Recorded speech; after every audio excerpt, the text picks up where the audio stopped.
evening, Sheridan College, and welcome to your 6 o'clock news. A major snow and ice storm has closed Sheridan College.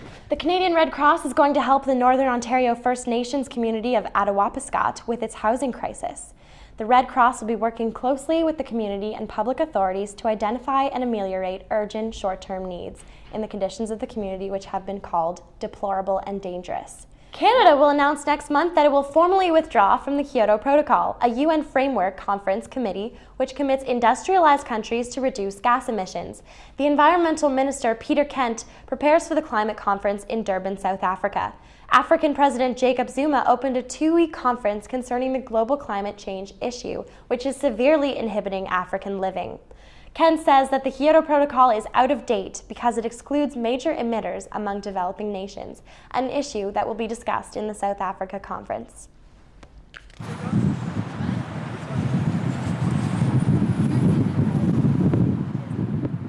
8,600 of Air Canada's machinists, cargo agents, and baggage holders are prepared to walk off the job if management doesn't step up to the negotiation table by 12 a.m. on Monday morning. The root cause of this strike threat is issues surrounding pension and wage concessions.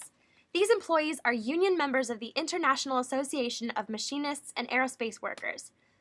During the financial restructuring of Air Canada in 2009, the union agreed to defer payment to its pension until 2014. But the airline is now asking for $350 million in pension concessions, which the union feels is unfair, especially considering the airline has just sold $2 billion in assets. The Vice President of the union, Dave Ritchie, says that in his 40 years of collective bargaining, he has never seen the level of anger that the membership has towards Air Canada. The strike has the potential to ground all Air Canada airline service because the workers perform crucial services like safety regulation, repair, and de-icing. Many Canadian travelers are concerned that this may impede their travel plans. Are you worried about what might happen with your flight schedule? A little bit, but whatever happens, happens. We're going to Peru, so if we get stuck there, it's going to suck really bad. If there's a strike, we might have to canoe back, so. After Air Canada's reported $60 million loss in the fourth quarter of 2011, this potential strike would add to their accumulating problems. AmandaSecord, live at 5. If you've been feeling happy lately, it may be the result of living in Canada. AmandaSecord has the story. According to a recent survey, Canadians are very happy people. The United Nations have released the first ever World Happiness Report, in which Canada was ranked the 5th happiest country in the world. What are you happy about in your life right now? Oh, to be alive and 82 years old. We have a family and we've got 3 children and we love the place that we live in. Best country in the world, Canada. The results of this study are much more optimistic than those of a study done in December 2011 by research and statistics company Leaguer Marketing, who found that Canada ranked 23rd on the Happiness Index. Our study is really based on a survey, so it is really indeed the voice of the people. Unlike other economic indicators or other stuff, or GNPs or GDPs and stuff, this is really about the people. And what we also talk about is different countries have different expectations. It could be as simple as a clean water could define happiness in some other countries, whereas, our expectation may be that, living in a castle with 2-car garage.